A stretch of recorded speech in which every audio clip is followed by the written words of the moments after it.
Hey everybody, and welcome back to Mal's Board Game Room. So today I'm doing my top 9 games played in the month of April. And we're very late in May.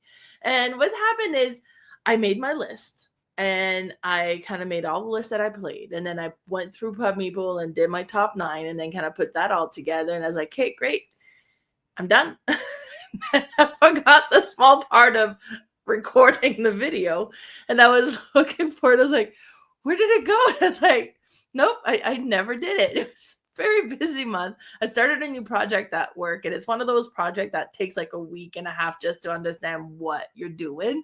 And my son was graduating this month, so we actually just celebrated him this weekend. And yeah, I just completely forgot all about it. But let's get started with our top 9. So before we get into that, we're actually going to look at the stats. So I played 66 times, 57 different games throughout the entire month of April. And that was big part because I attended a 4-day retreat in the mountains and got to play tons of games there. So that was really nice. But let's get started with our top 9, shall we? So in number 9 position is a game that I've talked about before, and that is Kero. I ended up playing this one at home with Lee. This is a 2-player game, and it's one of those that I'm so impressed with. I enjoy every time I play it, and the components are unreal. So it's post-apocalyptic, and it's dice rolling. So you're going to roll your dice, but when you do that, you take your little tanker truck and you put it on its back because it's a sand timer, and that represents the fuel you have available. So you can roll as much as you want, but if you run out of fuel, you don't get to do anything with those rolls. So you're trying to be quick, and when you got the rolls that you need, you put the tanker down, and then you spend your dice, which are your resources, to either acquire cards that's either going to give you special abilities or points, or to be able to take some of your people and put them into territory so that you can claim those territories. It's just a really satisfying game, and I enjoy playing this one all the time. So Kero's my number 9. Then in number 8 position for the month of April is Harmonies. I played it at this 4-day weekend retreat and realized I have been playing this game wrong the whole time. So what's happening is when we were playing, so in this one, you can collect cards that'll have different animals that you can place into your board with the different kind of pattern that you can create with the different habitats. And those are those tokens that you put. And what we're doing is on your turn, you would take 3 of those tokens, add them to your board, and then you had the choice of either taking an animal card or taking a cube from that animal card and placing it onto your map, like onto your board. So if you had spots available, but you didn't take the time to place them out, you didn't get to, so you wouldn't get to score that. But that is wrong. So you can take the animal card. That is optional. But if you have a spot where you can fit the cube, you can just go ahead and place the cube. You don't need to take a turn to do that. I'm assuming this is going to change the game a lot. We're going to get so much more points now.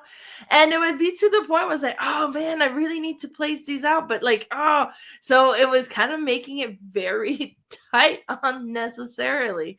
So I'm so grateful to have learned the actual rule of this game. I don't know, did I read this wrong, or did somebody show me how to play the first time I played it and I was just showed wrong?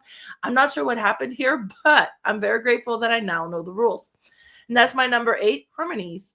In number 7 position is a game that I've owned for a while. My friend had moved out of country and he had left some of the games. This is part of some of the ones that I have purchased from him. And this is one that I like just on theme. That's Black Friday, because it's about stocks. I used to teach stocks investments, so it's a theme that I enjoy. And this one is so satisfying. Especially with the price movement, because you will pull out stocks out of the bag when certain things kind of happen. And depending on how many of those stocks comes out, you either, if like one comes out, you move the price over to the right and then it goes up by like so much. Or if you get, two, you move it upwards and it goes up by so much. So like the whole way that the price is tracked was super interesting. The first time I played this, I played with Carla and we played it wrong, because what ends the game is the price of the gold or the silver, depending on the version that you have. When it reaches 100, the game ends. And we were only moving that like very seldomly, but every time you pull a black stock token from the market, that moves the price of the gold up. So that would have changed the gameplay completely. So I played it again correctly with Lee, and it's very satisfying. I really enjoyed. This is the first version that I have. This has been reprinted, I want to say, in the last couple of years, and a few rules have been tweaked a little bit. And you could play the original version with the rules of the second version if you wanted to. We just played with the rules of the first version, and it was great. I quite enjoyed it. And that's my number 7, Black Friday. In number 6 position is a game that has been on my shelf of shame for a long time, and I'm glad that I finally got it played, and that is Tesseract. So one thing that was neat, Tesseract is on Diced, so you can kind of learn the tutorial on how to play it there. And this is a cooperative game, and I don't know how you would describe this type of game. Like, you have dice in a tower, and it's a bomb that appeared. It's an alien bomb that appeared, and it's counting down, and the dice are collapsing from itself, and you're trying to collect those dice to create different patterns to disarm this bomb, technically. And it's one of those that things are just going apart. We played a fairly easy scenario because you can kind of increase the difficulty of this, and then we played fairly easy, and we won, but like not by tons, but we did end up winning, so that was good. But it was a very interesting game. And then kind of figuring out, okay, well, I can give you this dice so you can complete this pattern. So then, but if you guys get this one, give this to me, and let's try to get rid of this. So then that does, like, there's a lot of collaboration, and it was very satisfying. And that's my number 6, Tesseract. In number 5 position is another game that I have taken down for my shelf of shame. I love the first version of this game, and that is Endeavor Age of Sail. So when Endeavor Deep Sea was coming to Kickstarter, it was a no-brainer for me because I loved it so much. One of the things I was super impressed with the first one is how everything was organized, and this one is equally as impressive. Age of Sail is more about kind of spreading out area control. This one is still fairly area control, but it's about diving your submarines, and then you're diving, and it's very eco-conscious in the way that it's packaged, the material, but also like the theme. And it's one that got played quite a few times at that 4-day retreat. I brought my copy. I played it the one time, and it got played multiple more times because it's a really neat game. So the action selection is very much like Age of Sail, and each round you get a new tile that's going to be like a new worker that you can activate, and you have all these different tracks that you're trying to increase where you're at on there, because that will give you either more workers, or you have the ability to bring back more workers, or it'll give you further diving that you can dive deeper, and different things like that. So it's a really interesting game. I'm so glad that I backed this, and it was a lot of fun.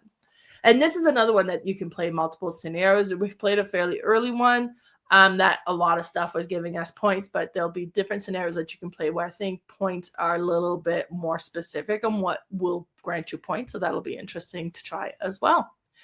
Then in number 4 position is Scandaloh.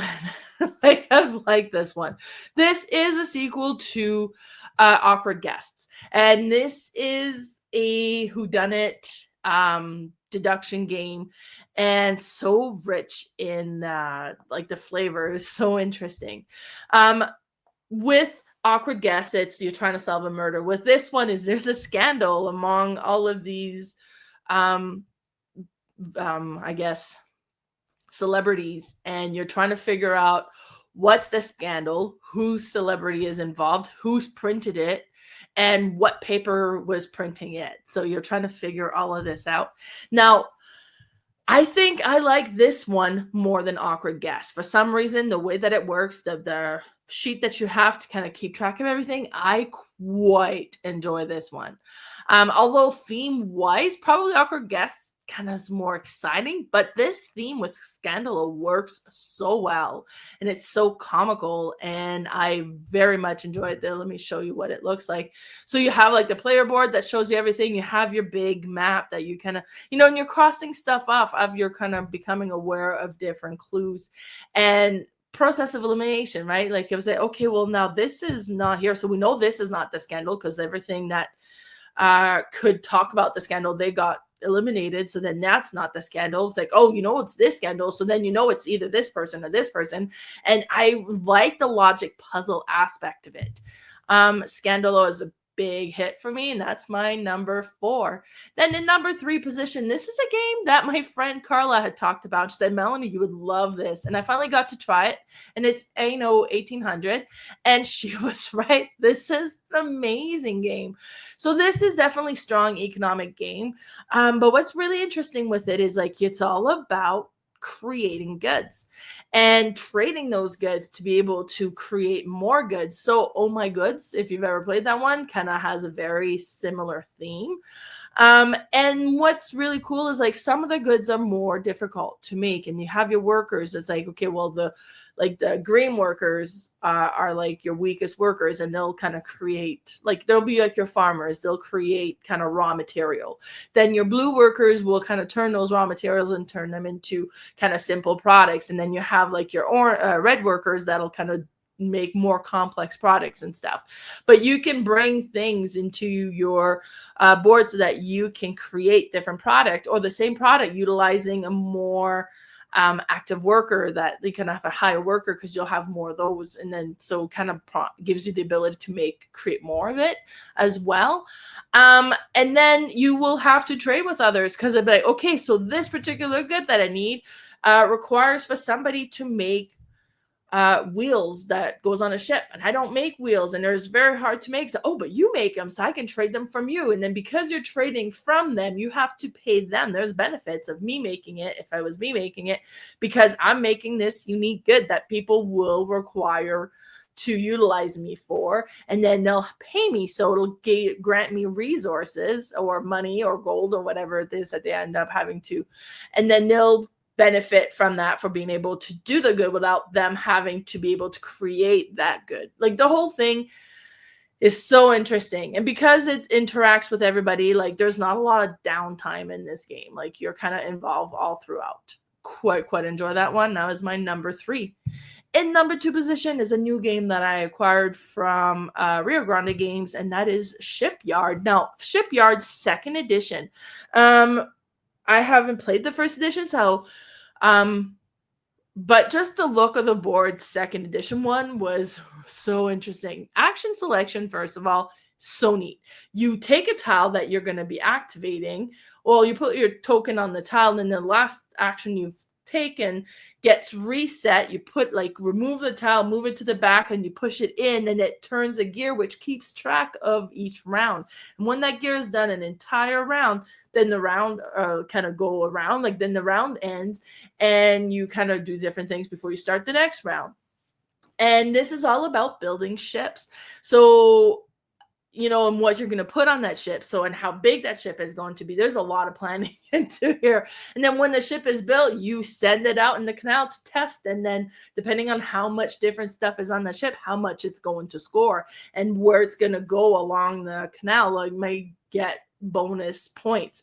How fast it is going to give you points.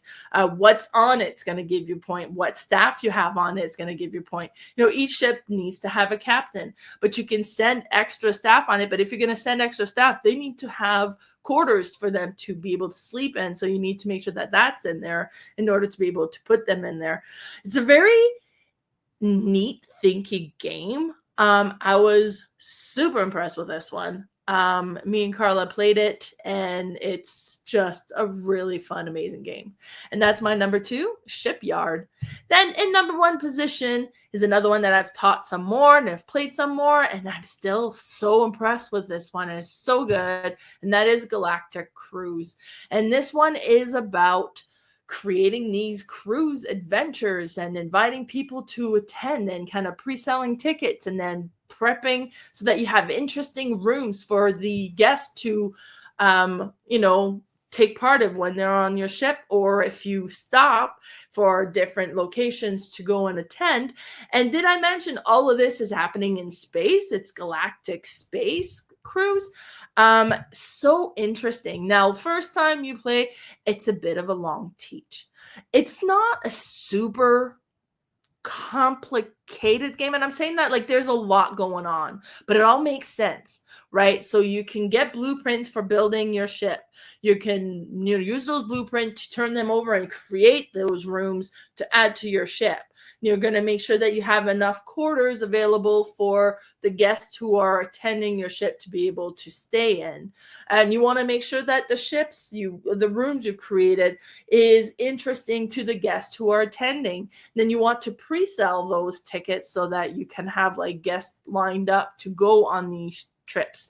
And you got all the worker placement that you'll be doing it and trying to kind of get access to more technology as well, so that you're more equipped for doing all of this. And then when you send your ship out, you need to make sure that there's enough food for feeding everybody. You need to make sure there's enough oxygen for them to breathe while in space. And you need to make sure you have enough fuel to complete the whole trip. It is such an interesting game. Every time we've played it, it's gone over very well. Huge hit. Really liking this one. Table hog. Be prepared. You're going to need a huge table to play this, mostly if you're playing like a max player count. But that was my number 1, Galactic Cruise. So here's a recap of all the games that made it into my top 9. And again, just to look at the stats. So 66 plays, 57 different games. I've played with 36 different people throughout the month. And that was 2%. No, so the H index was 2, which means I've played 2 games at least 2 times. So I haven't played more games like 3 times, like 3 games 3 times. That hasn't happened. There was a lot of variety over this last month. So, and here's a look quickly at all of the different games that got played.